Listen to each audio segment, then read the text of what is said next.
once again, Taylor Swift broke the internet.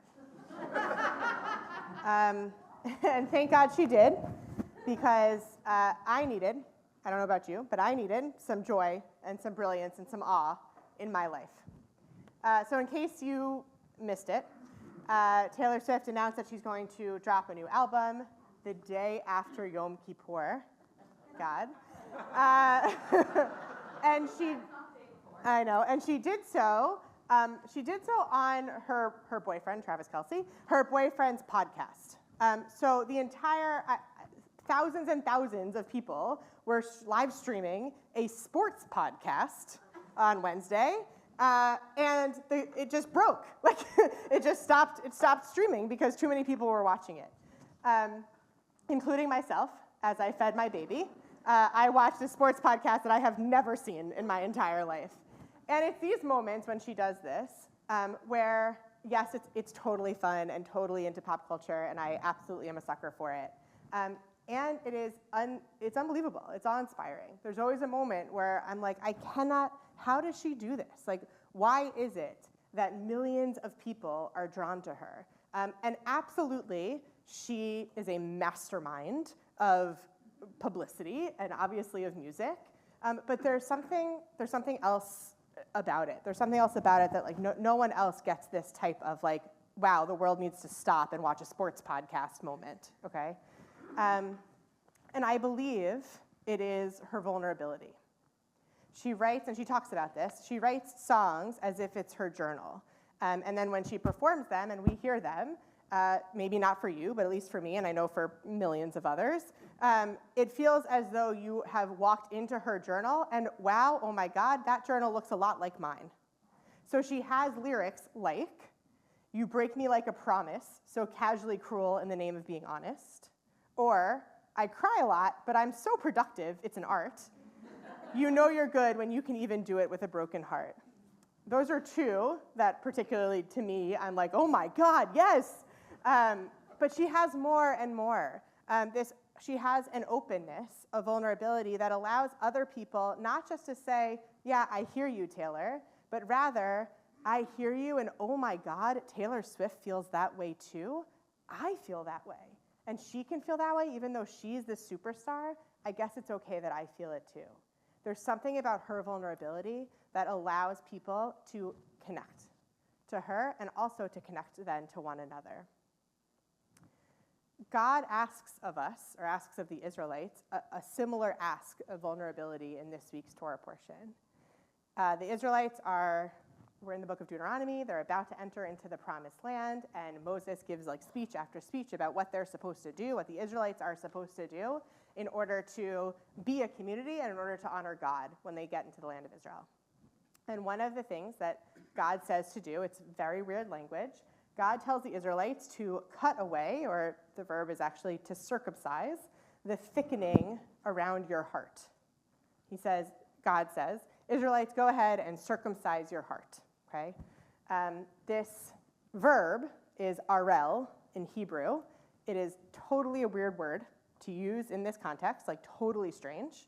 And so our rabbis, and actually me, pick up on it, and we want to know, like, what is the deal with this verb? When else is it being used? How do we define it? Why are we talking about something that usually has to do with a foreskin, and now we're talking about a heart? What is going on? I know I said foreskin in the chapel, it's okay. And it's probably going to happen again. And what is the connection here? So this actually, in seminary, when you're a fourth-year rabbinical student, you give a sermon that's like the biggest sermon of your rabbinic student career. And I focused, actually, my sermon on this word. I really was drawn to it. And so I'm going to give you a little bit of a teaching from that about this word that I think helps us to think about how perhaps we could open ourselves up, how we could be a little bit more vulnerable, particularly as we get closer and closer to the high holidays and are thinking about who we might want to be this year. So there is a 19th century book of commentary and responsa called Be'er Yitzchak that took this word and said, yeah, we know it's weird, but it actually has 3 definitions depending on what the verb is qualifying, right? Depending on what the subject of the verb is. And so this author says when it's a heart, when it says arel lev, right, that you're circumcise your heart, it's actually meaning, like, the definition is actually to unclog, that the heart is clogged up and you need to unclog it. So God is saying, Israelites, unclog your heart.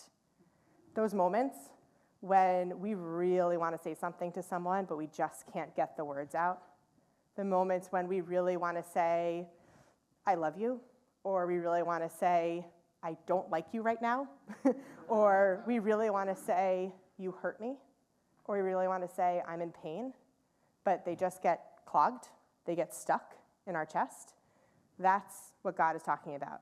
Unclog your heart. At other times, this verb, particularly when used about a foreskin, are also used when Moses says, we usually say it as like, I have a stutter or I have a lisp. It's actually, he says, arel sefatayim. He has a covering over his mouth. It means to uncover, right? That this word, arel, means to uncover. So we're not just clogged, but we're covered. We don't tend to enjoy showing our full selves to people.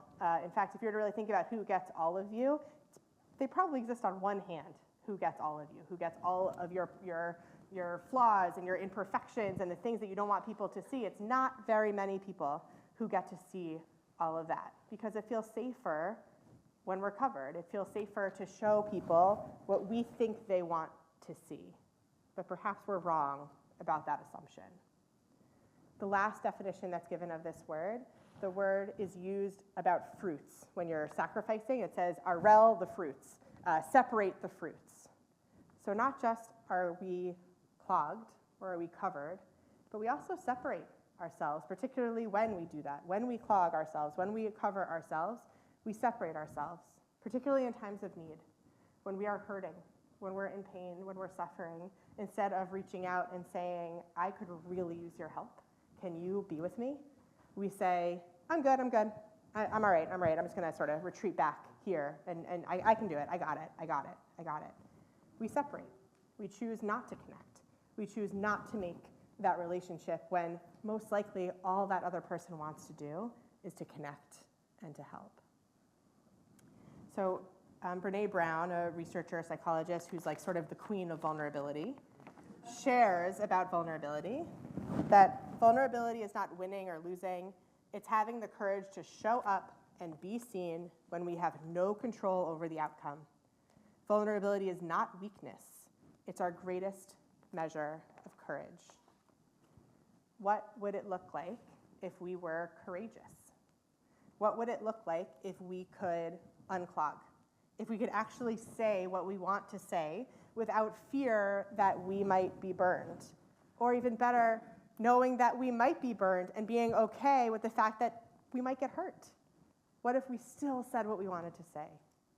What if we uncovered who we were for more people? What if more people got to see our flaws and then they got to know that it's okay not to be perfect all the time? It's okay to make mistakes. It's okay to show up a little bit differently each and every time.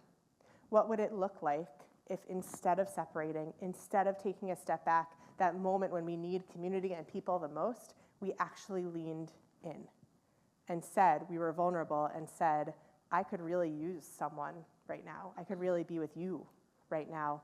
I could really use some help right now. What would a world look like if we did that? God asks us to circumcise our hearts, to be open, to be vulnerable. God who created the world, and we are the partners of God in creation today, that God is asking us to open up, is asking us to step up. Imagine what worlds we could create if we let ourselves be known, be proud, and be connected. Imagine what worlds we can create if we let ourselves be open. Shabbat shalom.